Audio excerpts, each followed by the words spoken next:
you hear about the uh, the poor artist who he had no Monet for Degas to make the Van Gogh because he was Baroque. Oh, no, I didn't hear that one until now.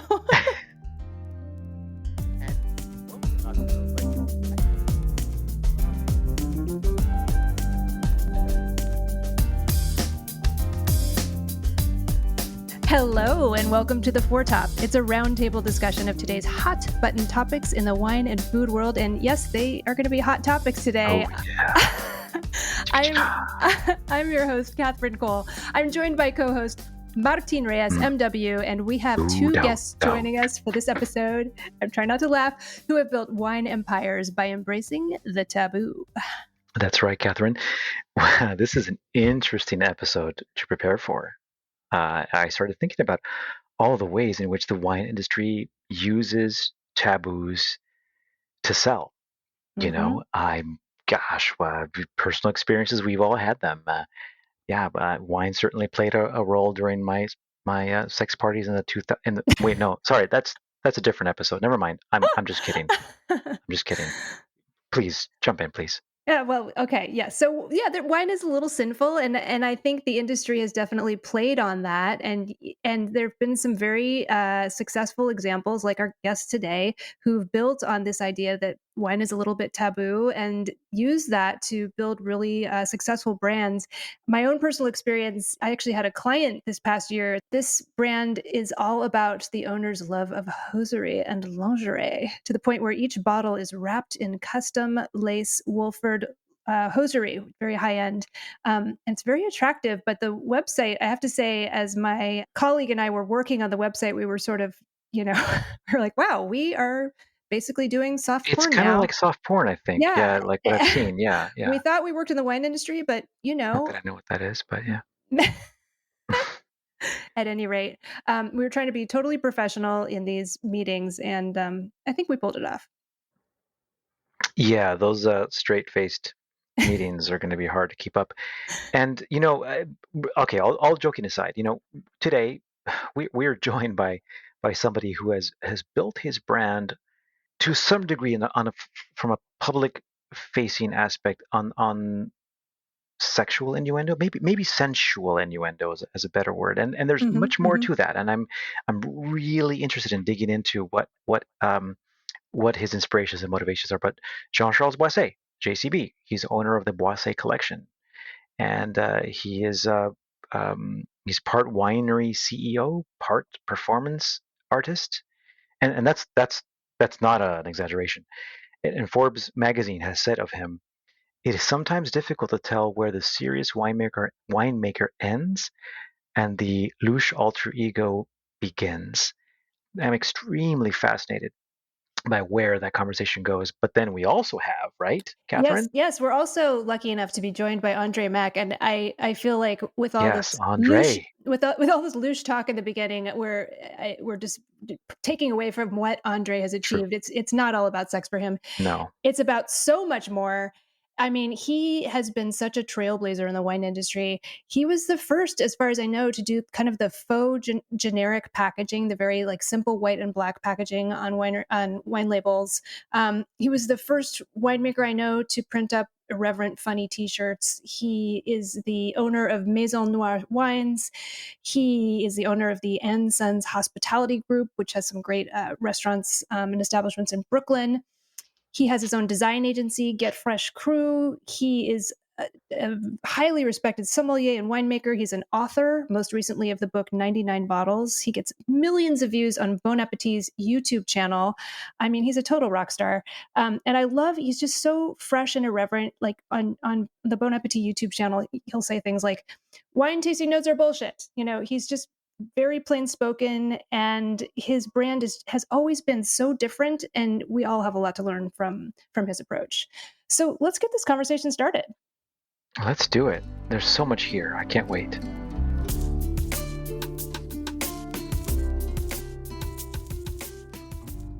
Okay, so let's start with wine brand names and bottle presentations. Both of our guests have broken taboos with their packaging. Andre, could you start us off by telling us about the genesis of Maison Noir, the title for your brand? Yeah, absolutely. Maison Noir Wines actually started out as Mouton Noir Wines. So I guess the first thing I really learned about the wine business is that it is pretty litigious.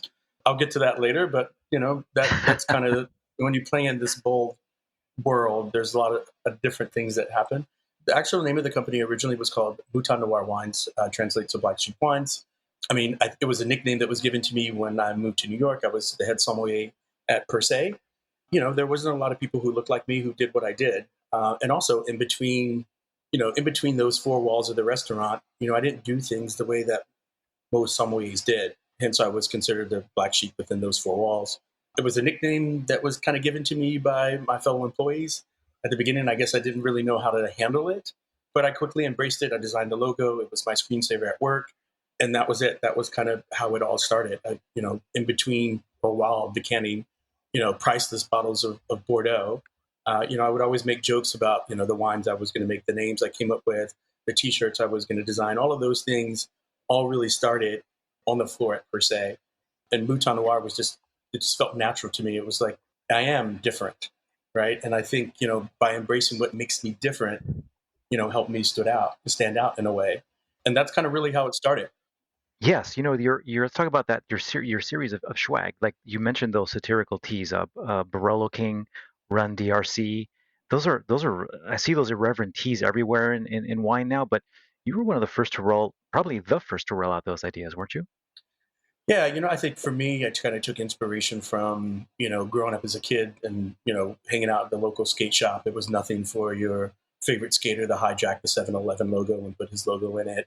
You know what I mean? It was just something different. Yeah. I feel like, the only t-shirts that were kind of really out there, before that were, like the Wine Diva t-shirts with the rhinestones on it, which really kind of didn't depict what I did. And Thomas was a real t-shirt person. Every time there was an accolade or something like that, they designed T-shirts in house just This for is the Thomas Keller employees. you're speaking of? Yeah, Thomas Keller, and that was just kind of that to me. I was always a T-shirt person, and we really kind of loved those T-shirts because they said what we did in a very playful way. And so for me, I felt like when I started my own brand, what I wanted to do was make T-shirts for the industry. I didn't make Barolo, but it's kind of how I saw the world as I, was entrenched in wine. A commercial for Burger King would come on, and it'd be like, "Oh, Barolo King, the king of, Italian wines," and that's kind of how it all started. And it just kind of grew. People in the industry gravitated to it. We sell them all over the world now. Andre, so many winemakers make those irreverent T-shirts now. You have so many, so many people following in your footsteps, and it's funny because they always seem to think that they are the originals, and I always think, wait, I think I know who Oh did no, that first. I have the paperwork. I mean, Domaine Romani Conti sent me paperwork from their attorneys for that Run DRC T-shirt. So what I mean. Like I've been in trouble quite a bit. I think the wine industry hadn't really been parodied up until that point, and I think it was a little bit hard for some of them to kind of understand that it wasn't me making fun of them. It was me idolizing them. That's a really good point because as I was thinking about this episode, I was thinking about the idea of satire, and I think both of you, Jean-Charles and Andre, use a little bit of satire in your wine marketing, in your packaging. There is a little wink, there's a little sense of humor, and typically wine is so serious, and it's all about authenticity and how authentic my wine is. And what's going on with this kind of winking packaging you're using, this sense of satire? Jean-Charles, let's hear from you. Well, I love what André is doing, and I think this is outstanding. I think the wine world, I come from obviously the oldest wine region in the world, Burgundy. I was born in Vougeot at the feet of the Clos Vougeot. So I was born, raised with the tradition, the heritage, the monks, the monasteries, the Ursuline sisters. So I was literally in that traditional world. I think in anything we do in life, it's very important to always be in the tangent of innovation and obviously approach the world in a very oblique and different way and look at it with a different prism. I think wine, as Andre is doing and many of you are doing, is a phenomenal, exciting, and insane inspirational beverage, and it should be treated as such in all its form, like fashion, like decoration and interior design, like anything we do. And this is why I've always pushed it as well, from traditional packaging all the way to the surrealist, which carries actually my line of jewelry that you could see. And the surrealist has a jewelry by hand affixed on a clear glass for 100 point Cabernet and blend from Napa Valley. So that's So wait. I got to stop you because clear glass on Cabernet is totally irreverent, and just you don't see that. I mean, for those of us listening who are not, are just starting to learn about wine, what's going on with that? Well, I wanted the bottle to be eternal. So first, it's a quite pricey wine. It's around $400 a bottle. It's again, limited edition, 6,000 bottles produced. And I wanted to have a bottle which becomes the memory. All my life since birth, I've been making wine literally since birth. And since at 10 years old, I was making my own Clos Vougeot and Musigny and Bonne Marque cuvée. So I've been in it all my life. I've seen people keeping a bottle, signing the bottle, putting it on the mantle, in their kitchen, on the fireplace, in their obviously cellar. I thought, what about making a wine that you can reuse and use it as a water bottle or even another decanter? So as long as you protect it, it comes in a beautiful velvet pouch. It's in a clear glass with a glass top finish. It doesn't, impede the wine to evolve over time. And we started that in 2012. So we have now 10 years of history. The wine gets better over time. So it doesn't alter the natural aging of the wine. And it creates a stellar package with a beautiful surrealist, jewelry on it. And I called it surrealist because I love to look at the world in a different way. I believe I was a true surrealist artist in the 20s with Dali, with Picasso, with Deschamps, with Man Ray, with that whole era. So I really believe, as we do in fashion, look at Alexander McQueen, having leather with scale, with bones, with fur on a haute couture dress, or even Thierry Mugler or Jean-Paul Gaultier. In design, we do it. In cars, we do it. In interior design, we do it. Why not in wine?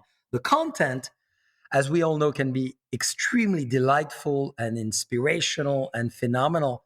The packages should as well.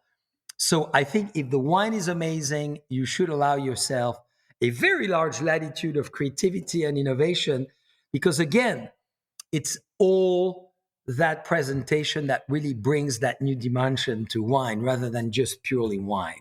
It's the celebration, the touch, the sensory, everything. I find it fascinating that both of you, Andre and Jean-Charles, you both take inspiration from outside the traditional bounds of what we, quote unquote, we the industry think is acceptable. Okay, in every case, in not every case, but in these cases, we're talking about where you are both breaking the taboo of mixing culture clusters that normally don't have anything to do with each other, or wine packaging itself reaches across to inspirations that normally we don't associate with them.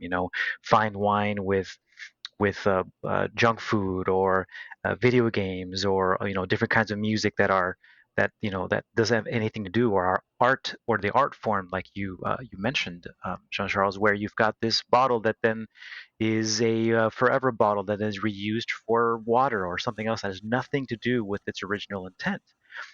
And I find it fascinating that you've got this. I think, Andre, you mentioned this before, where you were thinking, see wine as a status symbol, and so often we do. And I feel as though perhaps some of your messaging is you're trying to potentially democratize or demystify, or call out the pedestal of wine is actually not really a marble pedestal, but more of a, it's not a pedestal at all. It's just cardboard with cheap paint, and you can make whatever you want out of wine.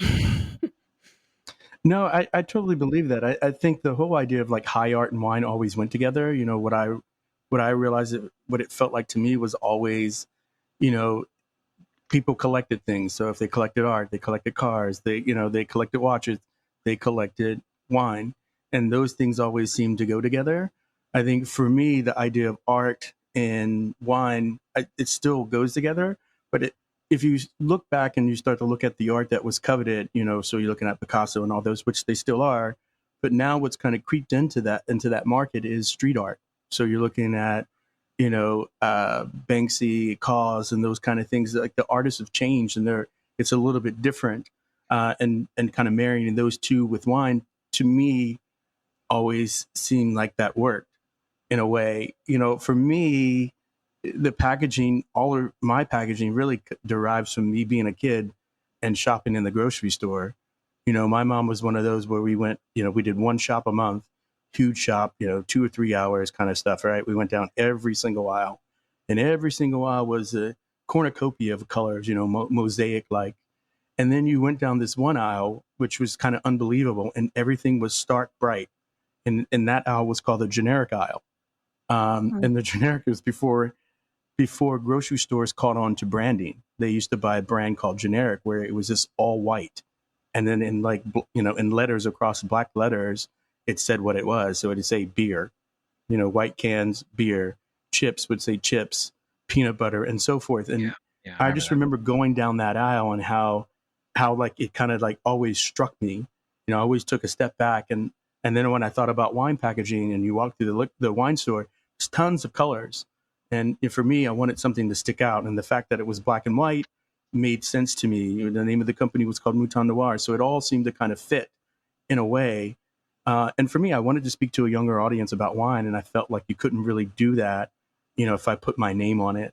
And then again, like, what did that mean to anybody? I was new to wine. So, what the fuck does André Mack mean to anybody? Right? Mack Estates, just one of those things that didn't really drive with me. And so I thought that people, sayings and things like that people would gravitate to. And I wanted to make wine that was fun. And, ultimately it was what was inside that counted.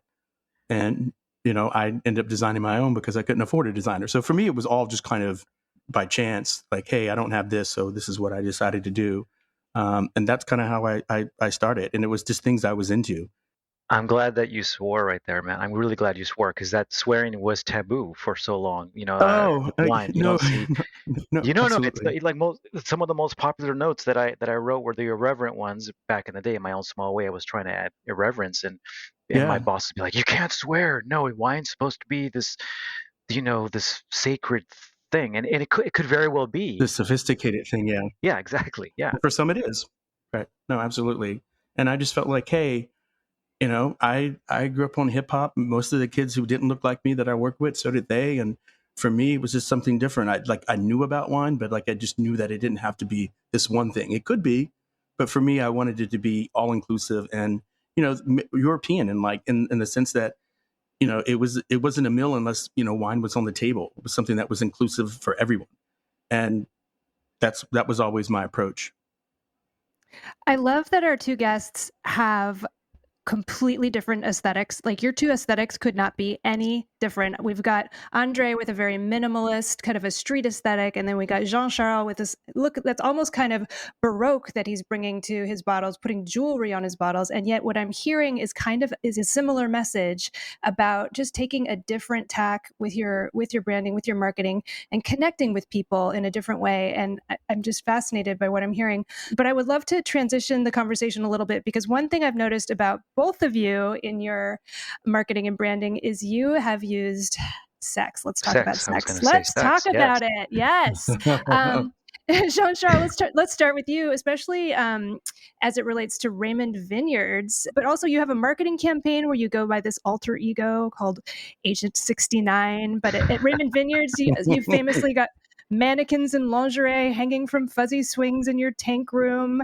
So what's going on with this? What's up with the use of sexual innuendo in selling wine? Does it work? Well, I feel it's not sex, if I may say. I'm really of the era, again, of we talk surrealism, we talk seduction, we talk sophistication, we talk fabrics, we talk texture, we talk materials, we talk, the 20s and the 30s and the 40s, the cabaret style. We talk the Moulin Rouge, Crazy Horse, Paradis Latin, the Lido, the era of performance, the era of putting at the epicenter wine, emotion, and theater together. Hmm. So I personally don't speak sex per se. Sex is maybe a consequence of what your subconscious may take you to. But for us, it's more about seduction. It's all about suggesting ideas about a look, a feel, an emotion, an allure, and a style. So when we put the mannequins, it's about dresses of texture that could be at the Carnaval of Rio, that could be at the Carnaval of Venice, that could be as well on a fashion show. So we bring materials for texture of descriptive of wine. We bring, lipstick and phenomenal colors for the sensory of tasting and feeling. We bring other elements to it that really deal with sounds like great music and DJing and mixing tables for sound and emotion. So what we try to do is really not even try, because that's who we are, is we transport you into another world where your inner self is at the forefront and you look at the world again in a way that you haven't thought of it. So showing a winery, and I'm very fortunate to own wineries from the 11th century to today. It could be an 18th century chateau. It could be a monastery from the 13th century, like Bonpas. It could be the Clos de Vougeot Blanc, where I live, which is a 17th century destination. There we remain to the period. At Raymond, we had a blank canvas, winery founded in 1974. We had a very simple farm building. We said, what do we do inside that could be unexpected, that bring the emotion, the vibration, the magnetism of people together into a phenomenal scene? Like a Bergdorf Goodman, window, like a Neiman Marcus or Dolce Gabbana window that entices you of having your imagination take you somewhere else. Wine, we use it as our muse, and the environment as a place where you could touch, feel, sense, and be part of this unbelievable environment that is, again, seductive. We don't actually do anything with sex whatsoever. It's really more feel, emotion, sensory, vibration that we create from within. I never thought I would. Well, maybe I did right now listening to you because I know your brands. I know you've known for a while, Jean-Charles. And at the same time, I think that those that maybe don't pay close attention, or they know you from a distance, or your wines from a distance, it just struck me. Do you feel like that there's sometimes people misunderstand your messaging? Absolutely. Similar to Ava Max, So Am I, or Oh My God, two great songs. She's a great singer, as you know. My very good friend is John Legend or Lady Gaga and a few others as such that I love to play in all the wineries. Being misunderstood is totally fine as long as people are willing to be curious and discover. Prime example, today I was in the crystal cellar, full of crystal and mirrors. And the person was saying, it's amazing from where I'm sitting, I can actually see the whole cellar. And I said to the person, I'm so glad you're sitting at my favorite place. And this is actually where you could see through a game of 28 mirrors the whole winery and whatever happens in every corner of it. And the idea of mirrors is to see the unseen, is to perceive what you don't always see, and to see yourself reacting towards wine tasting. So the idea of reflection and reflecting and being reflective to you and others in the room. I think there's a lot of secret symbols in our places. There's a lot of energy. There's a lot of secret numbers. There's a lot of octagonal shape. There's a lot of stars with seven arms. There's a lot of ideas that really come from above and below that brings the energy together. And why the places, I think, have a lot of this energy is because that's what I love, is to bring that level of energy and sense of interrogation and transportation. And I feel if you look at it in one dimension, you see what you see. But if you allow yourself, thanks to wine, to elevate your mind and transcend a pure object, like Magritte, who said, Ceci n'est pas une pipe. This is not a pipe. And it's a pipe, but it is not a pipe. Is it a pipe? What do you really see? And Martin, you very much this way yourself as a trilingual, brilliant man. You always see in food and wine and and art, because I've seen you so much into environment, into looking at what is behind the idea of what you see. And I believe this is what the world of wine or spirits or beer or alcoholic beverage can do, thanks to the help of a little bit intake, is allow us to interrogate ourselves and go beyond. And I think that's what is important. Is wine is a form of art. Look at what the world of art has done lately with NFTs and the metaverse and where we're going. So we just started. Okay. Yes, but I want to get back to my original question. Okay. I do though, Jean-Charles. I really appreciate what you've been saying, because I am one of those people who at first was kind of like, why are there mannequins in lingerie hanging from swings in the tank room? Like, what is going on there? Should I be offended as a woman? Like, what is happening here? But Well, there's men hanging as well. Okay. So, but I see where you're getting what you're getting at, and but I do wonder if part of the wine experience is also this sense of titillation, this sense of we are sort of splurging on this beverage. On a sin. It's kind Yeah. of a sin. We don't Yeah. really need it to survive. We just need it to have fun. And Andre, I wanted to turn to you, because I think, was OPP one of the first wines you introduced? Was it the first wine you introduced? Yeah, it was. Yeah, Other People's Pinot was the first wine that we released. One of the first ones along that point. Obviously, we know from other industries, sex sells, right? That's not a question. It applies to wine in a lot of different ways as well. But it's interesting for me to play on those things. Like Other People's Pinot, that's the name of the wine. OPP is just the acronym for that. So wherever it took your mind is wherever it took your mind. And we should Right? stop for those folks who are younger than us and Oh, don't know about yeah. the song. How can I explain it? I'll take you frame by frame it to have you all jump and shall we sing in it.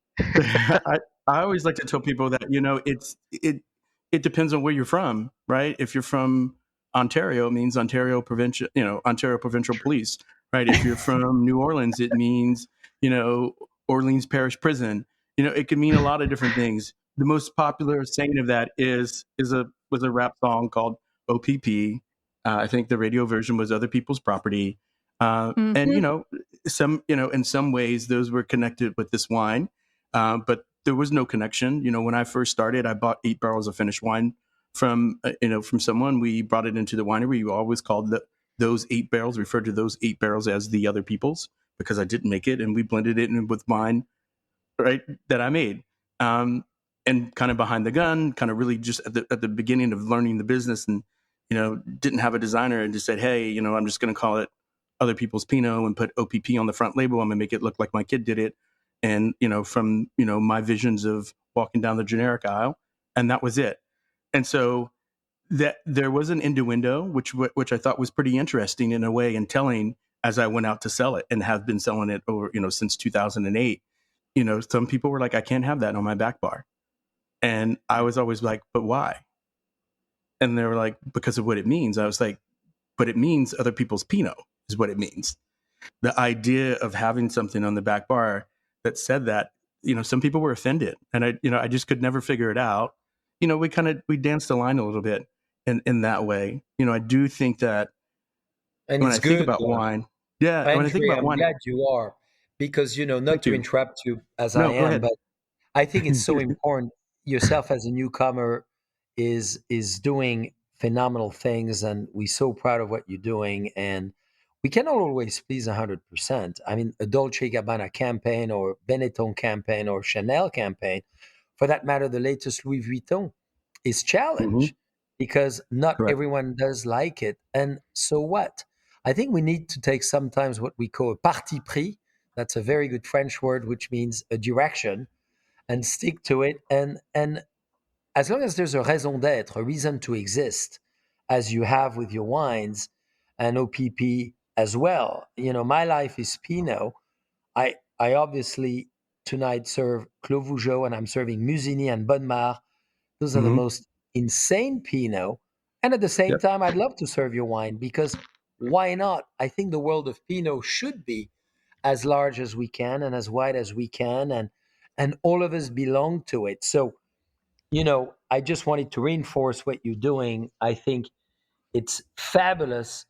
And even if people overreact to it, be it, they'll come to it. I feel like there's a lot of room for everybody, and I feel like the more that you push the boundaries, JCB, the more that you do that, like it gives the other people, newcomers, old, people who've been around, industry veterans, more of an idea of where they can go. They can push the envelope and do better, like fun things, interesting things, work with people outside of the industry, bring new ideas in. And for me, that's always been it. It's just like, hey, I'm going to do this, and then hopefully everybody else will have the courage to do something else, and maybe this pushes it there, and then they do more, and just to make it inclusive and fun and not stodgy. Wine can be tons of different things. It doesn't have to be, just for the ascot wearing section of it. It could be fun. You can, you're starting to see that. You're starting to see MBA. You're starting to see all these different people kind of gravitate to wine, and it's just a beautiful thing to see in just my very short 20 years of being in the industry.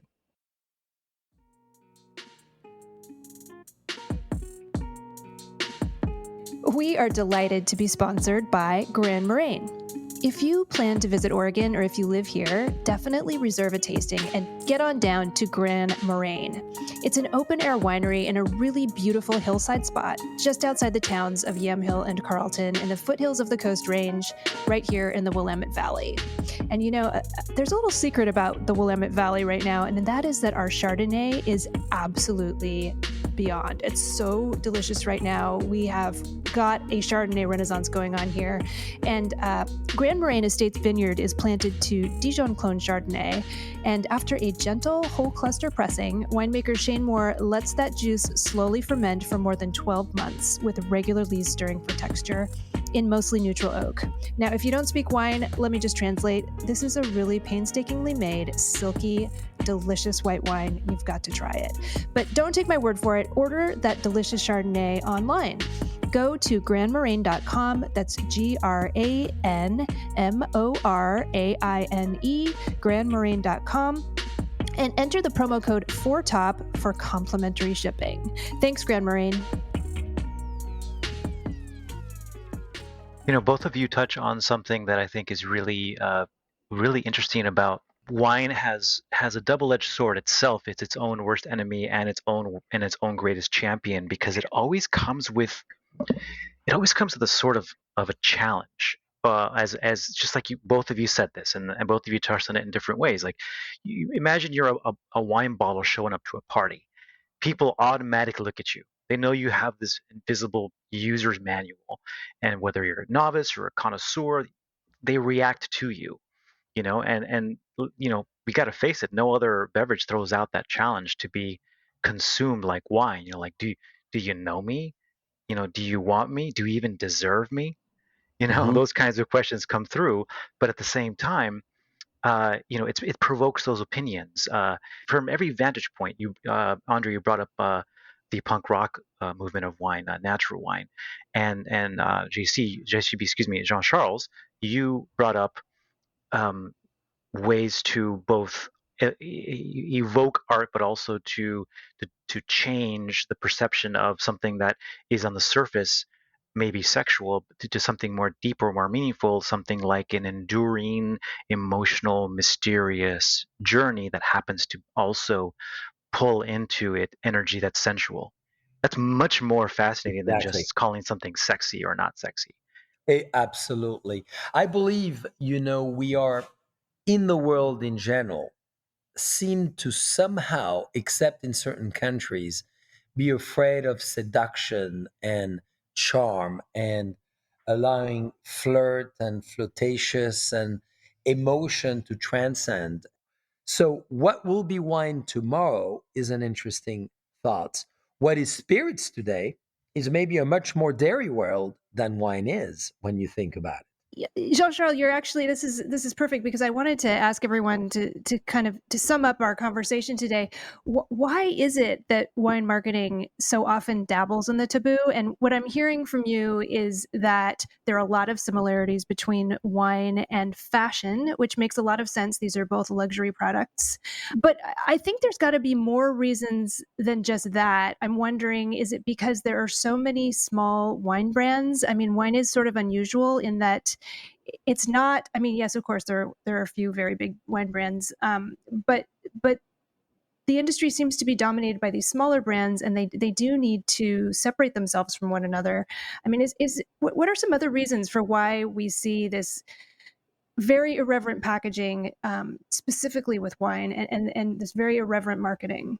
I think we are entering in a world that, thanks to people like André, is really bringing wine emotionally at every level of not just price points, but attitude and allure. Similar to fashion.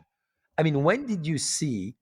I was in Paris 10 days ago, going to formal meetings, people wearing a tie and phenomenal Louboutin, as an example, sneakers. It's okay. It's not necessarily leather shoes, or it's okay to wear just a scarf and not a tie. Or it's okay to wear just a t-shirt and with a jacket. So I think we've evolved into very much different people, and I believe wine is following that trend, not necessarily ahead of it, but at least following that trend. So from the content to everything surrounding it and its consumption, we've evolved, and I think that's so cool. I was in a party that I created at Christmas time, and it was Orient Express, and we had this 1930s gun. I was having Clos de Vougeot Blanc in it and champagne. Open your mouth, and here it is, a little intake of 2 centiliters of champagne. It's awesome. We were having a lot of fun. And people wanted to do it at home and serve champagne and play with wine, enjoy wine, take wine and have a bathtub with wine, as I do with JCB 69. I mean, take a shower with wine, and wine should be part of everything. So why not? Let's hear from André as well. André, what are your thoughts? Why is wine marketing so often dabbling in the taboo successfully? Well, I believe because it's new, right? Before the wine marketing really, I mean, it existed, but really didn't. And those kind of things, I feel like it's just an open frontier. As wine becomes, younger people are drinking wine, it's more relevant within, the American table. This is what we do as marketers, as Americans, right? This is a time-old thing that like sex sells. Why don't we apply it here? And also, like, it's interesting. I think we didn't really talk about it, but like, it's an interesting thing where sometimes, you try to stay away from it.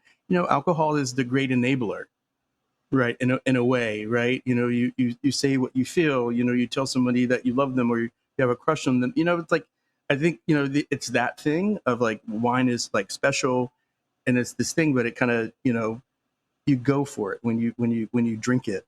There's these interviews and articles that are written around wine from people or authors who almost are gleefully gotcha moments. And I think this is part of it too, in the sense that wine has such a long established history of being, exclusive luxury. I mean, champagne marketing for 150, almost 200 years. Really cornered that luxury market, and centuries old institutions. And why do we call wine lovers snobs? I'm just really excited where wine goes. Jean-Charles was talking about that. It just seems like it's in a pivotal place in a way of like, it could go anywhere. There's tons of different people in it and exciting. And I don't know. I just feel that I'm excited just that I could be a part of it. Mm-hmm. I love that. And that's a wonderful note to end on and transition to our dessert course, or our dessert wine course, or our port course, whatever you want to call it, Madeira. Doesn't have to be wine, but yeah. It's figurative anyway. It's where we just each go around and share something wonderful we've been enjoying this week. André, did you bring a dessert wine, a figurative dessert wine to share? No, I did. I've been enjoying some ice cream called Bad Habit. And, Ooh. it spawned, it's a couple that used to work in restaurants, and they're making their own handcrafted ice cream. And it's amazing, really kind of great flavors, not always sweet. It's kind of somewhat savory. The burnt cheesecake is amazing. It doesn't last that long in our house. We buy it for our store that we carry it here in our neighborhood. But it's just amazing, and it's you could tell it's made by restaurant people. It's got a lot of stabilizer in it. So, but it's a beautiful thing. It's just awesome. And that's what I would share with you guys. And great branding, that name. Bad Habit ice cream. There it is. Oh, that's so good. I love it. We'll have to check that out. Thank you. Jean-Charles, did you bring something to recommend this week? Absolutely. Tarte tatin, a very famous Mhm. French recipe, Mm-hmm. which is an apple tart with a melting caramel and ice cream on it with a Tokai Azul from Buena Vista Winery, the Mm. oldest winery in California, where we did, in fact, the joint city between Sonoma and the city of Tokai. And in return, they offered us the privilege to be able to make Tokai in Tokai. I So had no it's a idea. This is cool. it's awesome, Martin, and it's No, that sounds so amazing. sensual. Yum. You're It talking does. about sensuality, you have texture, all those feelings horizontally in your mouth that is exciting your papi. It's umami, and the two Mhm. together, French recipe, Tokai, from an American winery, Buena Vista. I mean, we're living the dream of unity and bringing diversity to the world and the table. But Fabulous. that's Yes. that reminds me that whenever people don't like dessert wine, you can bring them a Tokai and be like, So I hear you don't like dessert wine, but try this first, then decide." Yeah, got it. We got it. It was actually a wine geek joke. It's not really a dad joke, but try this. For those who don't know, it's the noble rot. It's what you call it, Sauternes and Tokai and Carte de Cham and a few places, and it's a noble rot that makes the grape shrivel up, and it tastes amazing even though it looks gross. That's how you make high-end dessert wine. Anyway, sorry. Go ahead. Well, I was just saying we serving an essentia tonight, so 2% alcohol, Oh my 700 God. grams of sugar Wow. in a Mm. crystal spoon at dessert and after dessert. And it's so Mm. fun because it's really the wines of the god and the goddess, from Egypt all the way to Greece to then Hmm. obviously Mesopotamia to naturally now Hungary as well. But Mm. it's exciting because it's unexpected, and again, it's that burst and explosion of flavor and tertiary flavor that you find in wine that makes you think wine is not what I thought, but it's now so exciting. Wow. Yum. Okay, I got my You got I yours? got Your dessert. my dessert. Yes, it is a new coffee that I'm trying out called. Did I tell you guys about this yet? Grounds for Change. Hmm. I've heard of it, but Does no. it sound familiar at all or Yeah, not? it does sound familiar. Yeah, so it's a B Corp certified coffee producer, and y'all should check out B Corp companies in general. They're Hmm. awesome, and there's a lot that can be said more about that someday maybe. But I like the name Grounds for Change, and they have fair trade, organic, carbon free coffees, single origins, and from the decaffeinated stuff. Decaffeinated stuff is pretty good. I finally figured out the pressure and the grind, and I can make an enjoyable decaf and feel good about the planet. And so I'm plugging Grounds for Change because both the name is awesome and because the decaf ain't all that bad. Yum, yum, yum. Sweet. I'm really enjoying this dessert course. Well, mine really quickly. I Yeah. thought of this while Jean-Charles was speaking. Jean-Charles, you referenced the 7-pointed star, the heptagram. This is very mysterious, spooky stuff. This is something that I actually worked with a wine brand this year called Demeus, Demeus. And folks, if you want to see a wild wine brand that is doing something totally different, they are all about Ouija boards and tarot cards and crystals and I want to say satanic rituals, but it's in a positive way, not a not a horrible way. And the winemaker is very serious, and he puts giant crystals in his barrels. So anyway, talk about a wine brand that is pushing boundaries and doing something totally different.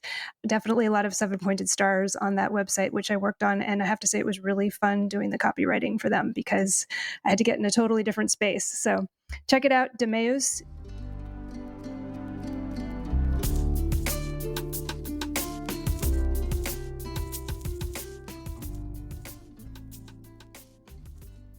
Thanks so much to André Mack. You can find him online at maisonnoirwines.com, and do check out his YouTube performances for the Bon Appétit channel. And you can find Jean-Charles Boisset a fascinating individual and a growing icon in Napa Valley. And you can find him online at Boisset Collection. Whether you side with him or not, I love the challenge that he throws down.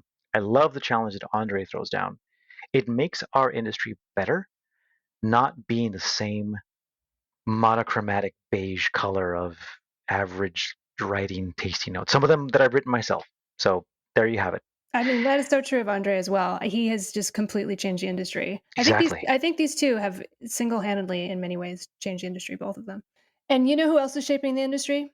Martin Who? Reyes. Where can our listeners find you, Martin? You can find me at reyeswinegroup.com, and you could find me at this is certified sustainable.wine, and possibly even napathrives.org, and who knows where else. Always pushing the envelope, of course.